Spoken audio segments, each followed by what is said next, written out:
Alright guys, welcome back to Monster Misfits. Today we're doing something a little different. Now you know whenever you do a hunt, you need a ticket booth. So that's where this comes in. So what I did is I built a Coffin ticket booth. So you just walk up, pay your money, get your ticket, you're ready to rock and roll. So I could leave it small, you know, 4 foot by 8 foot facade thing. But I'm going to take it a different step. So what I'm going to do is I'm going to do 2 side panels on each side, and each side will have a smaller coffin, and I'll have skeletons, or maybe I'll corpse it and make it a corpse skeleton in there or something like that. So what I did is I went ahead and just built a 4 foot by 8 foot framed facade or panel, and I done marked out where I'm going to put all of my boards at. And typically I do my old style coffins a different way, but this way I'm building my coffins right on the panel itself. So without further ado, I'm going to show you how I'm do that. I'm using some just scrap wood I've got laying around. I'm using some 5 foot dog ears, and we'll cut them down and we'll make us a couple coffins. And so we're going to do 2 of these panels and 2 coffins, and we're going to put it beside of this. That way we'll have some more visual effects on that. And I'm going to let you watch me, but only it's going to be a fast forward, because it's just we'll be here 3 or 4 hours watching me build a coffin on this. But we're going to use this. So what we're going to do is cut it down, screw it down to this. Then we'll take our panel boards and we'll stick them on the sides, screw them all together, and we'll have us a coffin. Now this coffin here is going to be a little bit different than this big coffin, because I made this one big enough which you can actually walk in. You got room for elbow room to be able to do your business. This one here is just going to be big enough for these 5 foot skeletons here. Now it is a little bit over 5 feet, not much, but a little bit over. And also this here, I built it 12 inches up off the ground, just to kind of be able to, I can put hay or whatever it is I want down at the bottom. Now eventually, I probably won't show it in this video, but we'll probably end up putting skulls all over the outer of the facade. And I'm going to put some burlap on there, and just kind of creep it up a little bit. So you guys stick around. I'm going to show you how I'm building this here. Hopefully I won't be in your way too much, just because I'll be moving back and forth. So I can move my table a little bit, so I can move it around, easier for me to get to with such as tight quarters I have at this moment. But anyway, without further ado guys, let's get into the build, and stick around to the end. Put in the comments what you think of my facade build, because I'll show you at the end my final result.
Yeah, something like that, guys. That's kind of what I'm going for.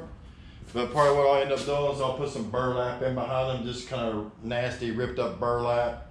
And we'll just put it in there and kind of give it a little bit more spooky, another layer.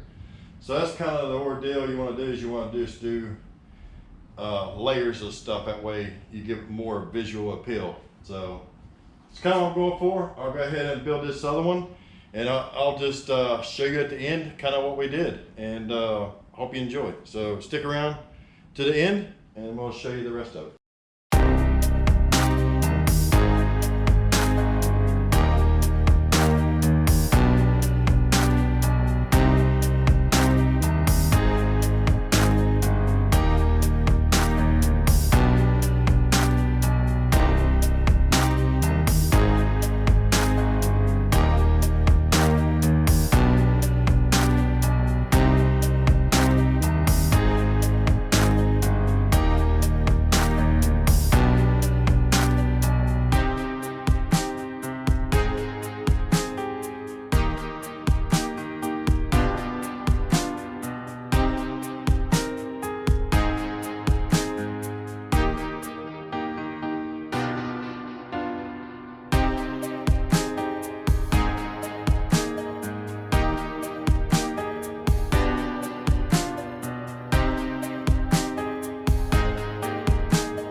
Alright guys, we hope you enjoy this little build. Go check out my trio brothers. That's David the Weird Kid Show and Keith at Cobwebs and Candlesticks. Come and check out our Facebook groups. That's Monster Misfits, Trio of Terror, and Dead City Disciples, and Monster Makers. Come and check all those out, guys. We'd love to have you. Show us your creepy builds. And if you have any questions, put them in the comments below. If you built something like this before, by all means share a picture or video that you built something like this. If not, and you want to build it, by all means, it's not copyrighted. I just made it up. Build it. I don't care. Anyway guys, we appreciate you watching. We hope you enjoy. Please subscribe and hit the notification bell so you don't miss part 2 of this build. And we'll see you on the next video, guys. Bye bye. Keep it creepy.